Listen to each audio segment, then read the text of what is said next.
है, Pakistani serial India में सबसे ज्यादा देखा जाता है। चाहे कोई दीनदार हो या बददीन की तो कहानी मैं नहीं कह रही।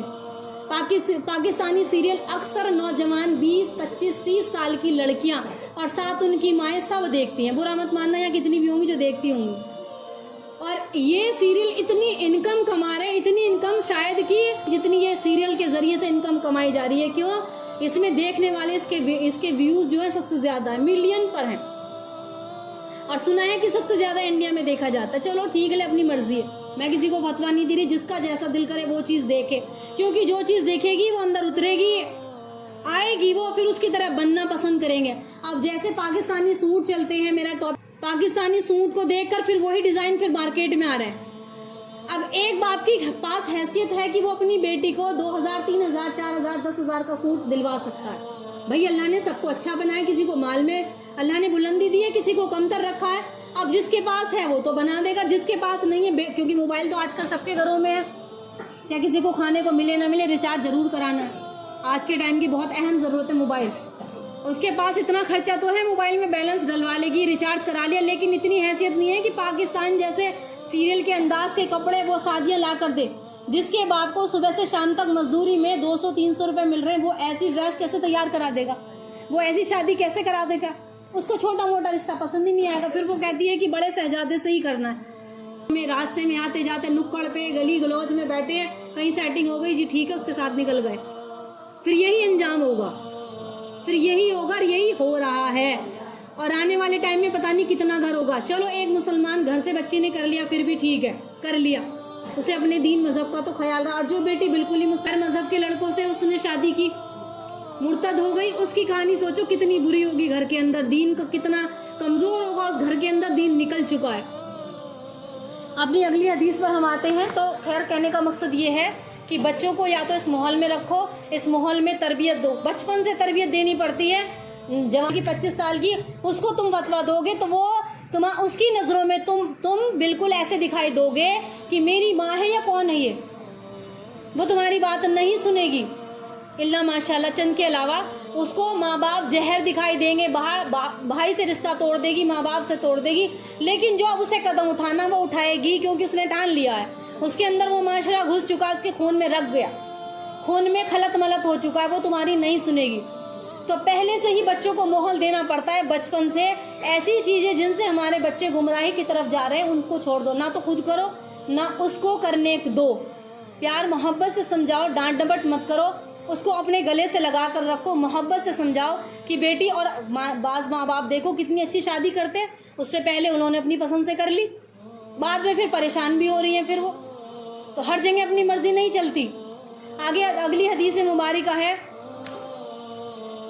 नबी अलैहिस्सलाम ने इरशाद फरमाया, मोमिन बंदा अल्लाह ताला के तकवे के बाद जो सबसे बेहतरीन चीज अपने लिए मुंतखब करता है वो नेक वक्त और खूबसूरत बीवी है। नेक सीरत वाली बीवी, तकवा परहेजगारी के बाद जो सबसे अच्छी चीज है आदमी की जिंदगी में वो नेक औरत है। ऐसी बीवी की खुसूसियात ये है कि शौहर अगर कोई हुक्म दे तो उसको वो तामील करे। जो कोई बात उसका आदमी कहे, उसका शौहर कहे तो उसको माने।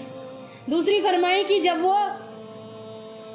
वो उसकी तरफ देखे तो उसको अपने हुस्न और पाकीज़गी और अपनी खुश सलीकी से अच्छे अखलाक के साथ दिल खुश कर दे। जब उसको देखे खुशी के साथ तो वो उसके बीवी उसको अच्छी लगे। जब वो उसको कसम दे तो वो उसकी कसम को पूरा करे। जब उसका खामिन मौजूद ना हो तो अपने नफ्स की, अपने घर की, अपने बच्चों की हिफाजत फरमाए।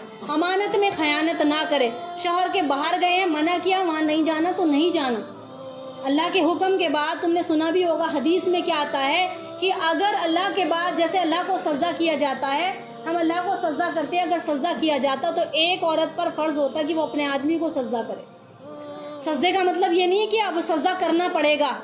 ये बताया गया कि ताजीम में इतने अखलाक अपने बुलंद करो कि उनकी बात मानो जिससे तुम्हारा निकाह हो चुका है। उनकी अमानत में खयानत ना करो। उनके पीठ पीछे उनकी बच्चों की, उनके माल की हिफाजत करो। हजरत अनस रज़ी अल्लाह ताला फरमाते हैं कि नबी करीम सल्लल्लाहु अलैहि वसल्लम ने इरशाद फरमाया, जब बंदे ने निकाह किया उसने अपना आधा दीन पूरा कर लिया। निकाह करने से आधा दीन पूरा हो जाता है। यहाँ तक कि हदीसों में आता है कोई ये कहे ना मुझे निकाह की जरूरत नहीं, मैं नहीं कर रहा, तो समझ लो उस पर अल्लाह की और उसके रसूल की लानत है। जिसके पास सब कुछ हो, तो मना फरमाया ऐसे अल्फाज भी नहीं कहने। तो चूंकि निकाह क्या है, अल्लाह के नबी की सुन्नत में से है, तो जिसने निकाह किया उसने अपना आधा दीन पूरा कर लिया।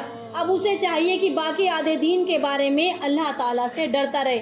आधा तो निकाह के वक्त पूरा हो गया, आगे क्या है, अल्लाह से डरता रहे आगे पूरा करने में।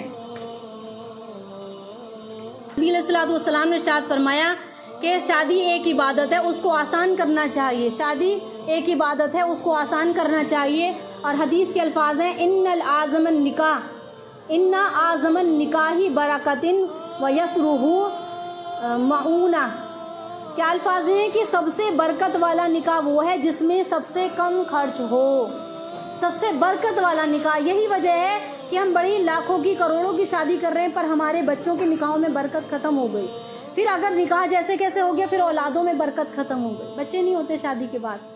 तो वजह क्या है, हम कहीं ना कहीं अल्लाह के नबी का और अल्लाह का फरमान तोड़ रहे हैं। जहाँ फरमान टूटेगा वहीं बरकतें खत्म हो जाएंगी। तो सबसे हल्का निकाह, सबसे बरकत वाला निकाह वो है जिसमें कम खर्च हो। जरा सोचो कि आप कम खर्च करके निकाह करेंगे तो उसमें बरकत आएगी। नबी अलैहिस्सलातु वस्सलाम ने इरशाद फरमाया, आज उस निकाह को ज्यादा अजीम और शान समझते हैं। यह नबी का फरमान है कि निकाह में हल्का फुल्का निकाह हो, उसमें ज्यादा शोर शराबा ना हो और सुन्नत के खिलाफ कोई काम ना हो। और आगे फरमाया, आजकल का जैसा दौर है, क्या फरमाते हैं कि अजीम और शान समझते हैं, जिसमें बहुत बड़ा शादी हॉल बुक किया जाता है, बहुत बड़े बड़े शामियाने, बड़े बड़े वर्दी पोस्ट खुदाम लगाए जाते हैं, 100 बकरे ज़िबा किए जाते हैं। फिर लोगों की तारीफ यूँ करते हैं कि फ़ला वली में फ़ला शख्स ने इतना अच्छा खाना दिलाया था, फ़ला वली में वो शादी हमने आज तक ऐसी शादी नहीं देखी, ऐसा बेटियों ने ऐसा निकाह किया, ऐसी लड़कियों ने ड्रेस पहनी थी। सारी की सारी चीज़ें जितनी आई हैं, मैं तो मुख्तसर बता रही हूँ कि सिर्फ चीज़ें जितनी नाजायज़ है ना, तो पूरी लिस्ट बनी हुई है हदीसों के अंदर कि तुम ये सब काम गलत कर रहे हो। यहाँ तक कि माँ बाप शादी के लिए जहेज को देने के लिए, शादी का खर्च उठाने के लिए क्या करता है, ब्याज लेता है। ब्याज सूद तक हमारी कहानी पहुँच गई। कर्ज ले लिया ठीक है, अलग बात है, फिर बाद में वो कर्जदार मुतालबा करते हैं। बेटी तो चली गई, कल की बात है, परसों की पता नहीं, हाँ एक खातून मुझसे बता रही थी कि उसने भाई ने मतलब बहनों की शादी की, 2 साल शादी को हो गए और भाई अभी तक गाड़ी की किस्त उतार रहा है। किसी के सर पे बाप का साया नहीं होता। उस भाई की वही शादी होगी, उसके भी बच्चे होंगे, उसका भी खर्चा होगा। वो तो अपने घर चली गई, कर्ज ले लेके भाई के दी। पूरी सही से मुझे याद नहीं रहा, जिसने मुझे बताया था कि 2 साल हो गए अभी उसकी किस्त उतार रहा है गाड़ी पर। 2 साल 4 साल 10 साल बहुत सौ के तो मकान जायदाद भी बिक जाते हैं शादी के चक्कर में। तो ऐसा निकाह है ही नहीं इस्लाम के अंदर। तुम लोगों को खुश करोगे ना तो तुम्हारी 1 करोड़ की शादी में पब्लिक तुम्हें ये ना कहीं बहुत ही कम लोग होंगे कहेंगे भाई खाना अच्छा था, तो बात कहेंगे रोटी थी तो गोश्त नहीं था, गोश्त थी तो रोटी नहीं थी, सालन ऐसा था, उसमें नमक ऐसा था, उसमें मिर्ची इतनी थी, और बनाने वाले ऐसे थे और खुद्दाम ऐसे थे, कोई हमें पानी नहीं पिला रहा था। अरे वो देखो कि किसी की बेटी की शादी हो गई, इज्जत से उसके घर चली गई, तो कितनी बड़ी बात है। और उसने तुम्हें पूछा और तुम उसके बाद उसके खाने में कमी निकाल दो। ये भी हदीस में अल्फाज मना बताएं। तो तुम करोड़ों की शादी कर लो, कहने वाले बुराई करने वाले तब भी तुम्हें बुराई देंगे।